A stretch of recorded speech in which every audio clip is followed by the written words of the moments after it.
Hello everyone, welcome back to Weaving Web3, and I have like an amazing person with me today, Sergej Kunz, the co-founder of 1inch. So, would you be able to give us why did you create 1inch? What was the vision? So actually we had no vision at the beginning. I and my co-founder, we were traveling around the globe, participating in hackathons, like competitions for programmers, for developers. Mostly we used to hack on Ethereum global hackathons.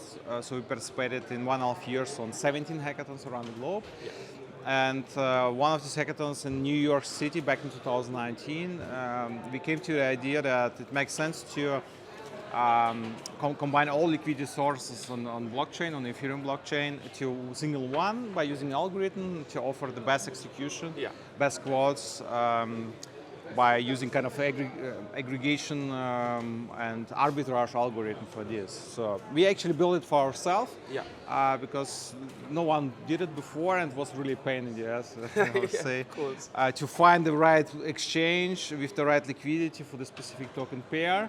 And we just thought, okay, we can build it. And with like 15 years software engineering experience back in 2019, we thought, okay, we can build it over 2 nights, and we did it. We didn't sleep 2 days. Wow. So I really didn't sleep like 56 hours something. So wake up on a Friday morning, and then on Sunday in the late evening I came to my bed and was sleeping like 1 day at peace. So it was hard. Yeah, so, and then that's where the vision of 1inch came. And I think that's one of the biggest problems for me, especially in new users, the fragmentation that we have in all the liquidity sources. You may think, oh, you're getting the best offer here, but then you're like, hang on a second, I can get 10% more because there is that more liquid assets on that chain.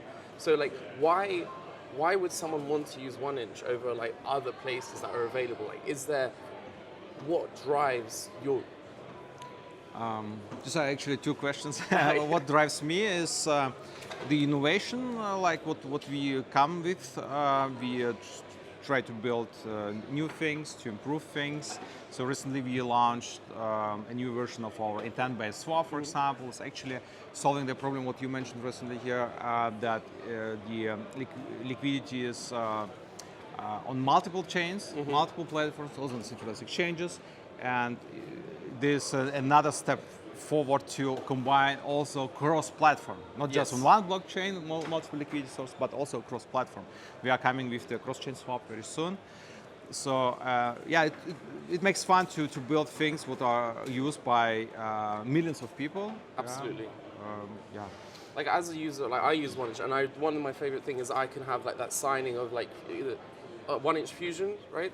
Where you don't have to pay the gas fees, and you just sign the transaction. That is the ease, and that's how I, as a user, think that is just innovation, because like sometimes you do not have that gas fee, and you're like, oh, damn, I need to bridge. And then the cross-chain stuff as well is, at the end of the day, as a true degen, I want to be accessing trading tokens from multiple different chains, and as well, having to bridge is a nightmare sometimes. You don't know who to trust, and the verification periods. It takes like 30 minutes, maybe longer to bridge. So like, as well as, what do you see 1inch being in the next year or 2? What is like your goals to be there?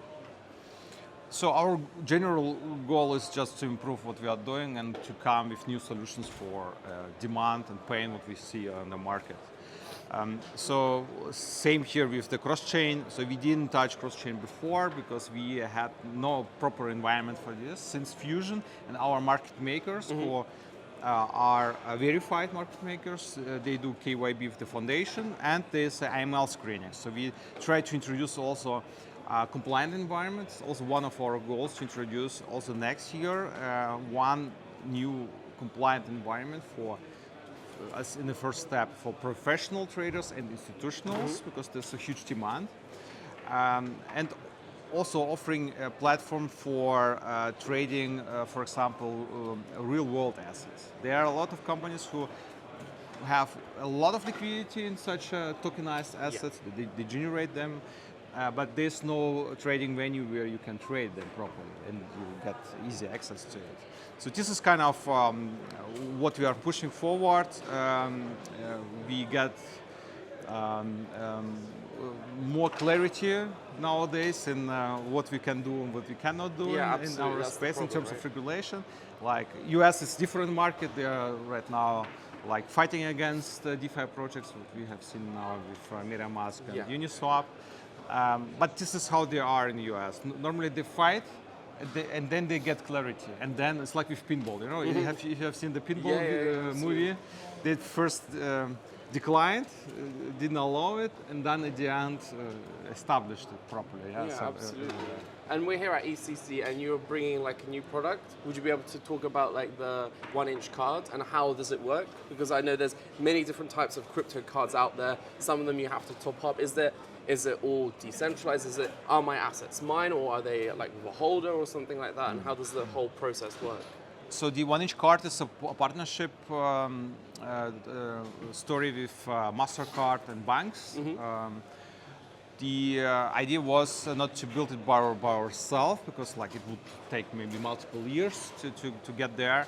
And we just found proper partners, and MasterCard was really happy to work with us. We did a huge announcement on Eiffel Tower in Paris this year, and banks as well. So right now it's a custody solution, so you have to transfer the tokens to your custody wallet, and then you can spend it. It's because they need to settle of course, very fast. But we are working on a second version with them together that you just give a proof, permit for specific amount of your tokens, and then when you spend with your card, they just take the tokens from your wallet. Yeah? Okay, is it on a specific chain, or can I have just multi-chain assets on my card? Yeah, on this we work as well with them together, so to get support for other chains as well. Awesome. So right now it's just on the Ethereum supported, and also Bitcoin, of course. Yeah, and funny thing, maybe people don't know, with our card you can just also transfer your euros. Oh, okay, awesome. Yeah, you have Swiss IBAN, and you can just transfer your euros, and you can so any use ordinary person could use the card as yeah, well. it's like normal debit card, but with crypto cashback. So you can get cashback in Bitcoin. Yeah? Awesome. So right now 1%, we try also to get around maybe 2 or 3% of cashback. Okay. With like additional support from banks with their own token, and also from our 1-inch foundation, we try to also get some 1-inch tokens as incentive for people who can just use it, and they get actually money back. You know? Nice. Not money back, they get additional money, they get paid for using the cards. Nice, that's awesome. So one thing like I really like in this space that could be implemented in like this card is liquid staked assets. For example, if I, let's say, had lots of my staked ETH, would still be earning interest, and I could use that interest to pay stuff with my card. Is that something possible, or in the future to be done? This is also one of nice features what we are looking also for. Yeah, it makes sense. If you stake for like Lido, STETH, or double STETH, very also interesting in Germany. After 1 year, you can sell any assets without paying any taxes. That's good. That's what we want. Yeah, these are rules, and based on these rules, theoretically, if you buy something, you hold more than 1 year, then you can slowly sell it. And if it's growing in value, you don't pay actually no taxes here. That's amazing. Yeah, and yeah, like it makes sense to, like, if you anyway in this environment you trust in Ethereum, then you can also use liquid staking providers and earn up to, I guess right now it's 3.5% or something like that. But it's also huge. You don't get in Europe 3.5, right? Absolutely. I get on my Emirates bank, I guess 5%, yeah. But there's also inflation, you know, and it's, you basically lose your money straight away. It's like basically it's burning money. Yeah, keeping your money under the mattress is going to be worth nothing in like 10, 20 years, right? Yes. And if someone invests every day in Ethereum staking and use the yield to pay for coffee, it's a really good kind of example for crypto adoption. Absolutely, for sure. And if there's anything you want to say to people listening, why is 1-inch something that they should be using and leaning towards? So everyone is free in what they do and want to do. So I'm kind of a fan of freedom of the humankind. So everyone is free to do what they want. We can just highlight why our product makes sense. So we have really great team working around the globe to improve the product. We have the whole liquidity integrated in 1inch. If something pops up, a new protocol is directly integrated after a short time in 1inch. And we offer technology. So 1inch is about technology. And it's not about like, of course we have our governance stock and sometimes people write, devs, make something. Make go big up. Yeah, make it go up. I tell everyone we are about technology. We are building technology. Token is kind of one of part, utility part, what is necessary to have in this environment with the resolvers. Resolvers need to be selected by the community. They can stake and then they can delegate with the unicorn power, call it. So we are continuously improving the protocols and applications that they have and improve the user experience.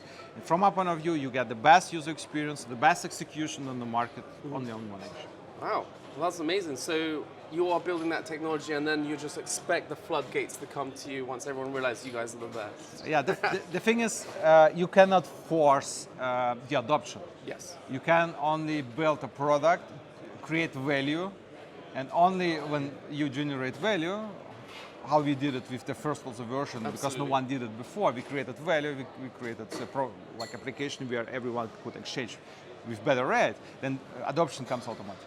Absolutely. Thank you so much. This was an absolutely amazing to pick your brain, and this was at ETHCC. Thank you. Thank you.